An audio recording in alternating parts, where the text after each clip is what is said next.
United Kingdom went to polls today about at 6 in the morning. Britons thronged to the 40,000 polling stations set up across the country. It is being touted as an election that could change the course of UK politics. The Prime Minister, along with her businesswoman wife Akshata Murthy, voted early, and they were seen in North Allerton that Sunak represents in the Parliament. Labour leader Keir Starmer also arrived with his wife at the polling station in London. 61-year-old former human rights lawyer could become the Prime Minister of UK if Labour wins. Now, this is how the outgoing Parliament looks like. The Conservatives have the highest number of seats at 345, followed by the Labour with 206 seats and the Scottish National Party with 43 seats.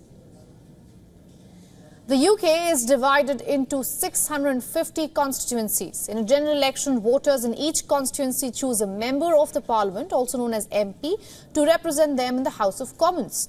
Each person has one vote. Under a system called first past the post, the candidate with the most votes become the MP for that area. And the party with the most MPs typically forms the next government, and its leader usually becomes the Prime Minister.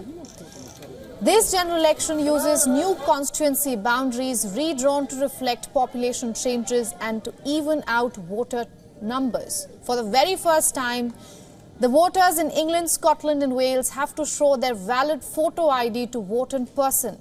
The Prime Minister called for early elections in May, and UK has lived under the Conservatives for about 14 years, often turbulent ones. Polling stations will close at 10 p.m. local time, and the voters can vote as long as they are in by the deadline. Soon after, the counting will begin, and we can expect early exit poll numbers.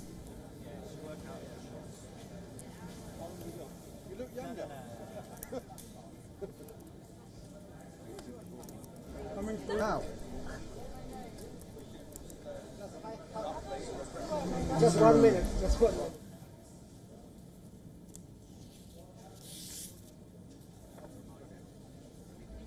You guys are going down, huh? Now, to get us the latest, we are being joined by Oliver Regan from the ground. Oliver, good to see you. What is the latest you can tell us? It has been a long day for you. What is it that you're hearing?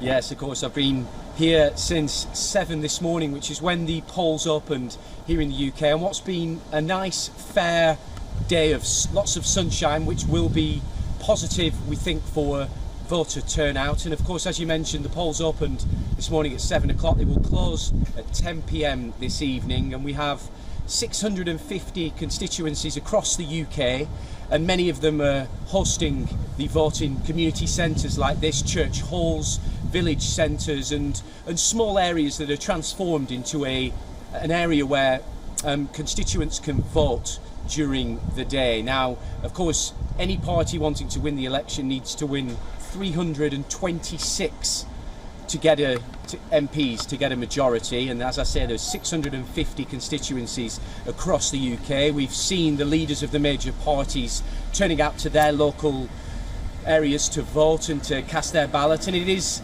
around 45 million Britons who are eligible to vote in this election. We will get some figures on turnout towards the end of the day, and the key thing really in terms of how things happen from here is at 10 p.m. local time. So it is around 3:30 p.m. local time here, so we have another 6.5 hours to go. There'll be many more people filtering past me once work finishes as well to cast their votes, and then at 10 p.m.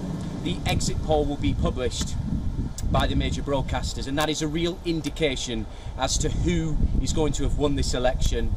The exit poll often is very accurate, and then over the coming hours the votes will be gathered, they will be counted, they will be recounted and ratified, and then through the night, starting around midnight, we will start to get results coming through from across the country. Usually in the northeast of England, up near a city called Newcastle, is where we often expect to get the first results. And then around where I am, we're expecting results to come through around 6 a.m. in the morning. So I will be back here bright and early tomorrow to bring you the latest on what has happened on General Election Day.